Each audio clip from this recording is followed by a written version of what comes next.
It seemed like a lot of people today, and that has been the case, we're here to talk about the positive aspects of habit and sort of taking as a premise that habit is a good thing, and certainly that is the case in many instances.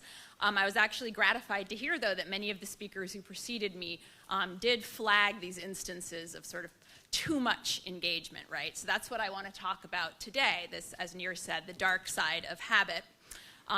Here's a quote, actually, from Nir. For some reason, it's not, clicker is just not working. Oh, I got it. If used for good, writes our host Nir, habit design can enhance lives with entertaining and even healthful routines. If used for evil, habits can quickly turn into wasteful addictions. Nir told you a little about what my book is about, and here is a sort of dark and brooding cover that evokes this more sort of evil side of technology.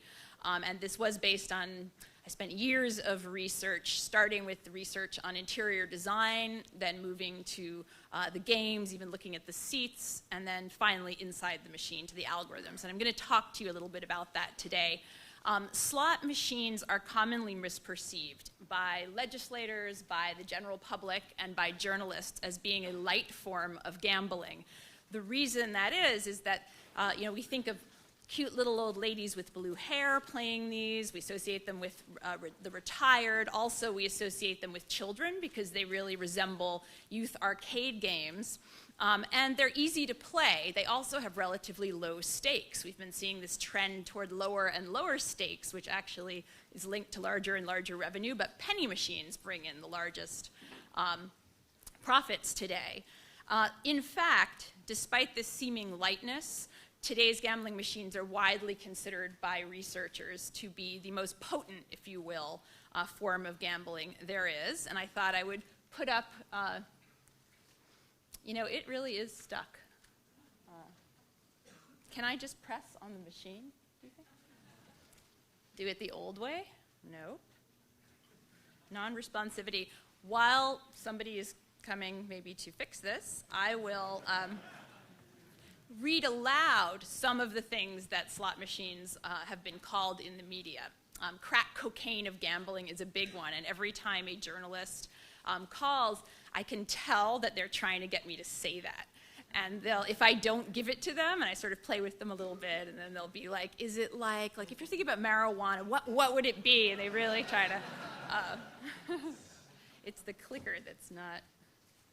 Yeah, just use that. Just use this? Okay. So here we have electronic morphine. The most virulent strain of gambling in the history of man, et cetera, et cetera. So clearly there is a strong element of sensationalism going on here. But I would like to suggest that there is an element of truth. Replicated studies have shown that playing these machines repeatedly, and there's a word for this would be the repeat player. This is the gambling industry's term. They become addicted 3 to 4 times faster than those who would play blackjack, sports betting, more traditional kinds of gambling. The particular addictiveness of these machines can be broken down, if you want to really simplify it, into 3 aspects: rapid, solitary, and continuous. And I'll talk a little bit more in a moment about the different features that contribute to this solitary, rapid, continuous formula. But first I want to focus a little bit as an anthropologist, and this is really what got me into this topic, on the experience that gamblers describe. This term, the zone, is one that they use. I just kept hearing this term over and over again. We often use that term to talk about sports or creativity. They're using it in a different kind of way. They're describing this dissociative trance-like state in which they're so focused on playing the game that social demands, daily worries, even sometimes a sense of bodily existence fades away. One gambler told me this: you aren't really there, you're with the machine, and that's all you're with. At the extreme sad end of this spectrum, gamblers will sit whole weekends in this kind of trance. One man told me, when I'm in this zone, I even forget the names of my children. So unlike live social forms of gambling that are played around tables, what machines do is they remove the interference from other players, and they allow this kind of insulated autonomous zone in which not only social life falls away, not only a sense of time and space falls away, but also a sense of monetary value. Contrary to how most people, and this is sort of a really important point, it was a really important revelation for me that really took me a while to see. Gambling addicts are not playing to win. They're playing to keep playing. And I'm still struck when I talk to legislators or journalists, the assumption is, and no one really questions it, that, oh, if we taught people better statistics, or they missed the probability class in high school, that education could be an answer to this, because obviously people think they're going to win, and that's why they keep going back. In the book, I argue that this allure of winning is part of the initial hook, but in my book, I distinguish between the hook and what I call the hold. I think both aspects are in Near's work. So winning big may be part of what gets you in front of the machine, and if you do win, that's part of the hook. But once you have a repeated interaction with this device, the allure of winning fades and the allure of the zone grows. And one of the things that really drove this point home for me was repeatedly hearing this odd thing from gamblers. They kept telling me, it's so weird, but sometimes I'm irritated and disappointed and even angry when I win a jackpot. They started telling me these things in the late 90s, which was still a time when machines had to be refilled before they could pay off. So the horror was that in order to get your jackpot, not only would the machine stop and it would play a loud song, and suddenly everyone's looking at you, and you're back in the social world. You're like an alive, aware subject again, which can be really uncomfortable for someone who wants to be in the zone. And then you've got to wait for someone to come over and fill the hopper, etc. People still talk about that even today, because there's little songs play, and others will sort of look over at you and burst your bubble, basically. And designers have learned this, and they've designed these the feature into this where you can press just continue immediately to override the sort of triumphant song of winning, and you can just keep playing. And here's just a quote from one designer recognizing this. There's a lot of discussion about the product that we're selling here is entertainment, but if you actually talk to designers at length, so I would have, 2-hour-long conversations with designers, and they would say sometimes different things as it went along. And here's something I heard: our best customers are not interested in entertainment. They want to be totally absorbed, get into a rhythm. Thereafter, time on device. I'm curious, is this a term that goes beyond the gaming industry? In the gaming industry, it's so common, I see a few nods, but it's so common that it's shorthanded as TOD. And so for a while, I walked around these trade shows. I'm like, what is TOD? Is this a guy, Todd? Or no, it's time on device. And this is a mode of machine gambling that's less about risk and excitement than it is about maintaining a hypnotic flow of action. And this flow, it turns out, is particularly profitable for casinos. If gamblers are seeking this state they call the zone, you could say the analog of that term for that in the industry is continuous gaming productivity. Obviously, the producers, I guess, are the gamblers. I'm not going to read this whole quote. I just have it up here because it illustrates what gaming productivity, continuous gaming productivity means. And it means faster, longer, and more. So let me quickly run a whirlwind tour through some of the different ways that machine design helps gamblers to gamble faster, more, and longer. First, before you even really sit down to play, or as you're sitting down, there's this, right? There's how easy it is to get the money in the machine. Bill acceptors in machines has really revolutionized and sped things up because you didn't have to feed in coins one by one. Today, you're typically not inserting cash even. You are inserting player cards. So these are sort of like player loyalty cards or barcoded tickets with credit stored on them. And this makes the exchange fairly effortless. So the aim is to compress the greatest number of spending gestures into the smallest unit of time, very explicitly with the aim of minimizing the possibilities for reflection and stopping that might arise in those pauses. If it's a pain to kind of bend down into your purse or go get money, maybe you'll think about leaving. Once you start playing, electronic push buttons nowadays, Near before he did this, and that's sort of the universal gesture for slot machine gambling, and you'll still find, they call them legacy levers, and you'll find them on casino floors, and we all know, we sort of recognize them, we know what they are, but even if you play one of those, you'll quickly figure out that if you want to play long and fast, it's much better to just do this with your finger. Here is a quote speaking to the importance of speed. A gaming machine is a very fast money-eating device. The play should take no longer than 3.5 seconds per game, and that's 1,200 hands an hour. That's quite staggering. These buttons save also not just time, but physical energy, and that's another resource that the industry is concerned with. You can't see from where you're sitting, but here we have that these special ergonomic chairs increase time on device. This particular maker goes on to, here's a quote, eliminate hard, sharp edges coming in contact with the main arteries of the legs, which causes circulation to be cut and the legs to fall asleep, and goes on to say this is particularly important for elderly gamblers. Moving from the chair to the machine itself, ergonomics continues to be important. At the Global Gaming Expo, the moderator of a panel called Building a Better Mousetrap remarked, ergonomics makes the slot player more productive. And a game designer told me, you really want the person to be able to just slide the bills right in there as easily as possible, really not raise their arms at all. So that's really how these are designed. Audio-visual engineers, for their part, could be said to apply a kind of sensory ergonomics to machine design. This is an ad which, from where you're sitting, you would never guess is for slot machines. But it is. This is a concern with what players want to see, what they want to hear, and what they want to feel. So for visual fatigue, to prevent that, you softly pixelate the video monitors, you avoid signage that's bright and kind of lifting your attention away from the screen. Sound engineers similarly the idea used to be like loud, lights, brights. Now the thinking is you want to sort of control the sound cone and soften and balance acoustic elements outside of it.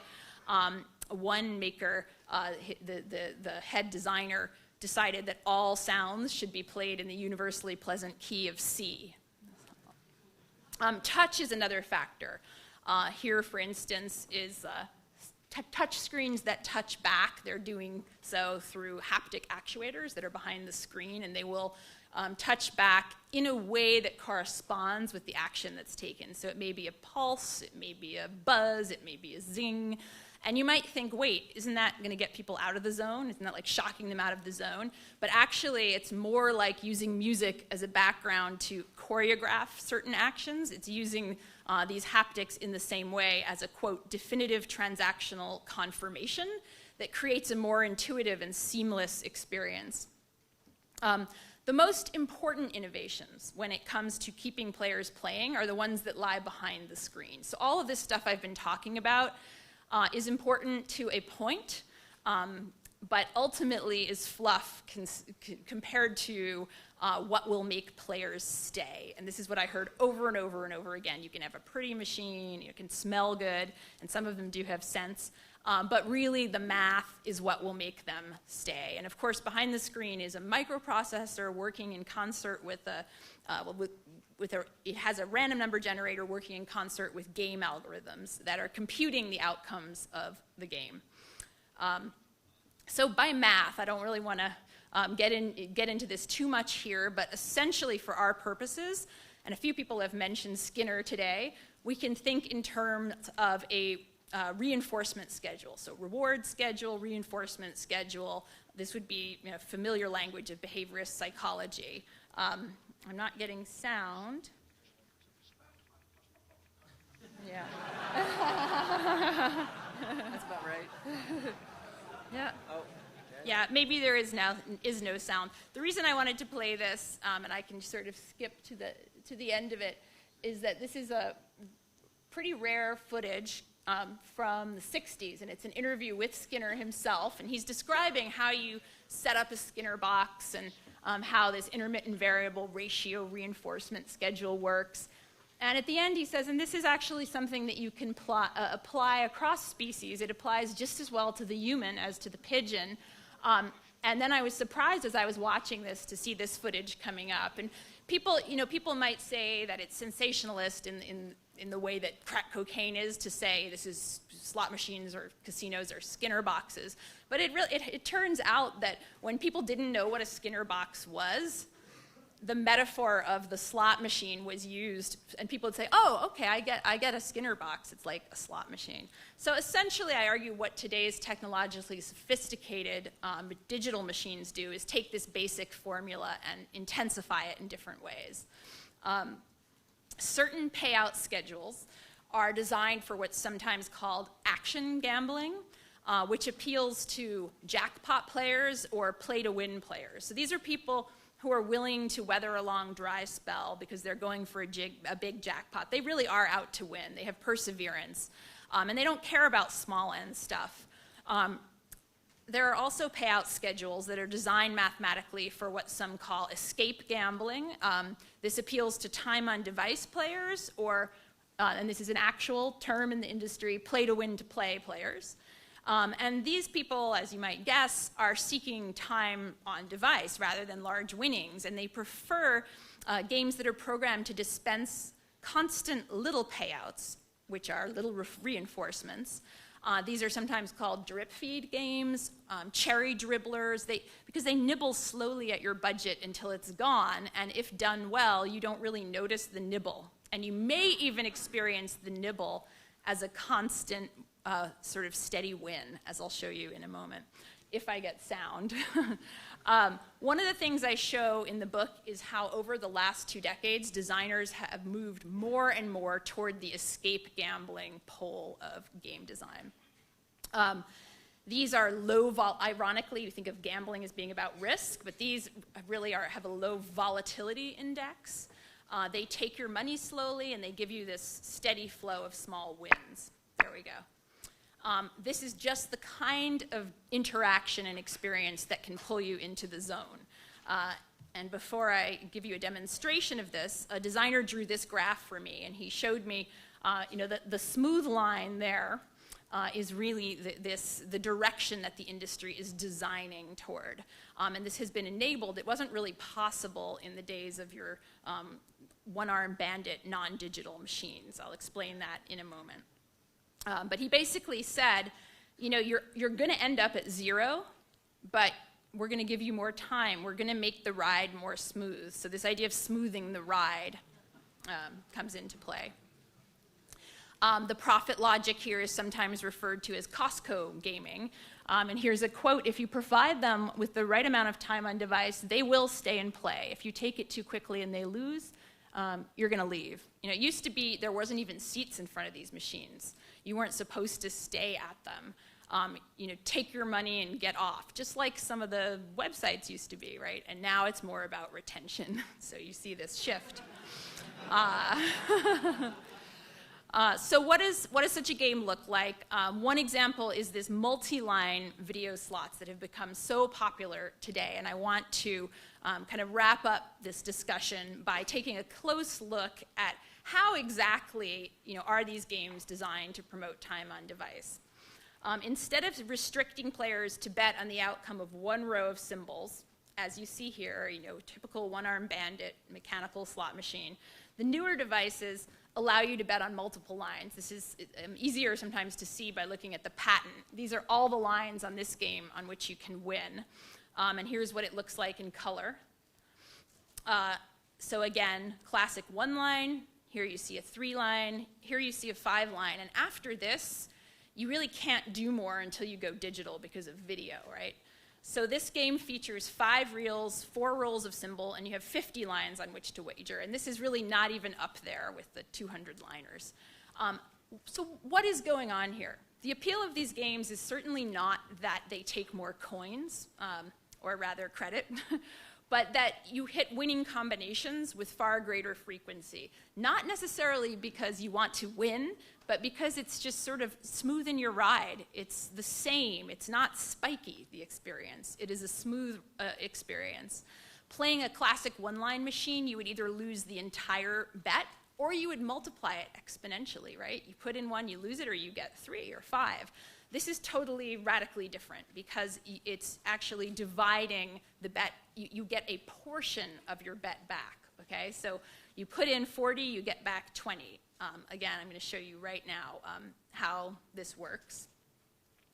Positive reinforcement hides loss is what's behind this. So let me go right here and show you some sample results.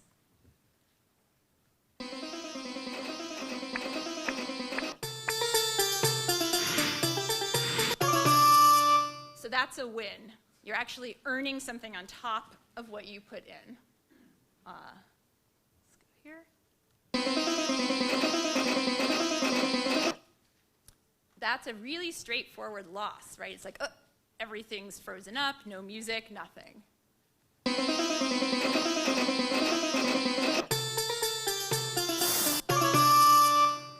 So it's really not any different in the experience, the feedback you get. And I want to show you what this looks like over time. And you'll notice we're on 20 lines here. So just so you can see what this looks like on the, well, I don't know, it's going to, let me show you. Let me just play it here. Do you see that false wins are right up there? I mean, it's such a big driver of the game, such a big part of the experience over time. So I'm going to get out of there and go back here and wrap up. So this pulls you into the zone. There's no sort of shock of losing or abrupt or jolts. You're just kind of continually flowing along. And I just want to show you, for those who know about gambling, you might be wondering, what about video poker, another really popular game?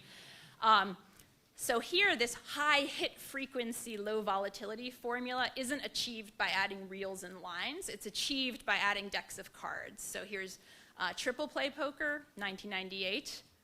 3 games at once. Then it gave birth to 5 play and 10 play, 50 play. And we arrive at 100 play poker. It literally is like playing 100 machines at once. You could say it's sort of like diversifying your portfolio.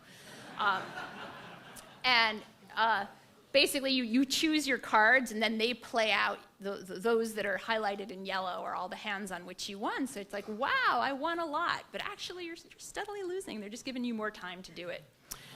So by way of concluding, I want to sort of step back from this particular case that I delve into in my book and suggest that it provides clues for thinking about broader trends, other products, other experiences, other design domains. I think it's safe to argue that across the board, we're seeing a turn to the drip feed mode of engagement, modes of engagement that run on habit loops. Near has written of a future where everything becomes more addictive, and how this has to do with the rise of habit-forming technologies. And I wanted to add another voice to the mix.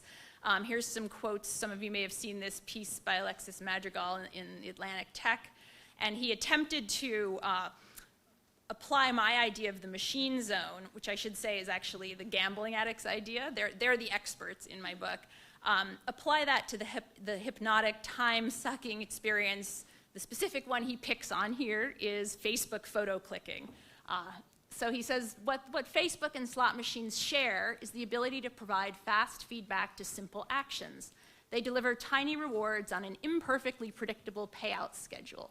These are coercive loops, distorting the original intention that user had so that see a picture of person X or win a jackpot keep seeing more pictures. The mechanism itself becomes the point. He goes on to speak about the machine zone as a kind of rhythm. You know, maybe you win, maybe you don't. Repeat, repeat, repeat, repeat. It's the pleasure of the repeat, the security of the loop. And I should say that he's careful to indicate that he's not criticizing the totality of services like Facebook, just the specific behavioral loops that can arise within them. I guess in the gaming, online gaming, it would be like grinding or like, let's kill the monster, kill the monster, kill. And you can create little slot machines and little zones within so many of these interfaces. Maybe even on Expedia. So what about services that fall under the heading, and this is really my wrap-up, I promise, but my current project is on the rise of self-tracking technology. So I wanted to just get this in there because I'm thinking about them together a lot lately. So these services that fall under the heading of fitness or digital health, does designing for good help designers simply avoid this issue I'm raising? I'm not so sure yet. As it happens, I went to the Consumer Electronics Show in January to conduct field work, and I spent most of my time there at this 2-day digital health summit. And what I found there was that the attitude, everyone was sort of in agreement that the way forward was to make self-tracking addictive. Here was one session, Trackaholism, a disorder worth having. What do the quantified selfers and the obsessive compulsives have in common? Et cetera, et cetera. How can we duplicate the behaviors of the trackaholic and catapult the digital health industry to new heights? So, I don't think people were writing this in any sinister way, like we want to addict people, but I do think it should give us pause about this metaphor of addiction, perhaps. And they got a little more specific. They said, tens of millions of Americans are checking their smartphones more than 150 times a day. And if we use technology right, if we make our wristbands and headbands right, then we can make this just as addictive. We can be clicking on that 150 times a day, which is maybe a facile goal. It sounds like people here wouldn't necessarily think that's the model for well-being. But the idea was for these dashboards 24/7, a future in which you're just one click away from a real-time digital dashboard that's tracking the impact of lifestyle choices on health. In the future, trackaholism will become the norm. So to wrap up, it seems that even in areas that are explicitly geared toward the good, we do come full circle back to the language and thinking of addiction. And I guess I'd like to leave us with a sense of pause around that. Is addiction the metaphor and the mechanism to embrace going forward? Or even, habit, which is not quite addiction, but the way we talk about it sometimes is very much, looks a lot like habit, right? If so, how can we make sure products meant to improve well-being aren't pulling people into these compulsive loops of checking and rechecking that undermine rather than increase well-being? And many of the quantified selfers I talk to do speak about becoming very, very compulsive with their data so that it's less about actually getting fit than keeping the line straight on their graph. And this is, I think I'll conclude with the conclusion of Madrigal's piece here. Fighting the great nullness at the heart of these coercive loops should be one of the goals of technology design, use, and criticism. I bet designers know the machine's own too, and that's why I have hope they might actually stop designing traps. Thank you.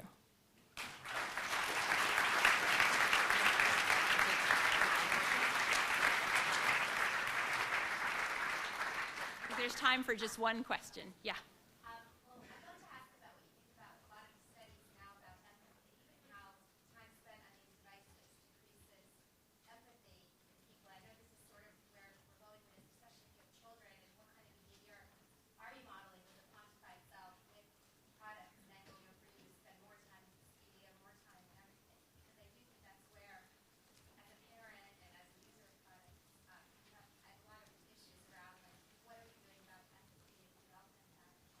Yeah, I just had a conversation with I have a 2-year-old, and I walked into her classroom one day, and they've got this exciting new service where they take pictures and videos all day, and they're sending them all day. And so one of them was showing the kids like a video of themselves on the phone, and the other one was photographing everybody, and both teachers were looking at screens. I do this myself, so it wasn't like I was berating them. I'm like, do we want to think about this? Maybe have like the basket for the technology at the front of the door. But I will say that I think it's too simple to just assume that that's the direction. Many of the designers I've talked to would think that as the technology gets better, eventually maybe we don't need to be checking it all day long. It can be more passive sometimes. Yeah, pushing at the right times, maybe. So I don't know that that's the inevitable trajectory, but it is a problem now, I think. Okay, thank you. Thank you very much, Natasha.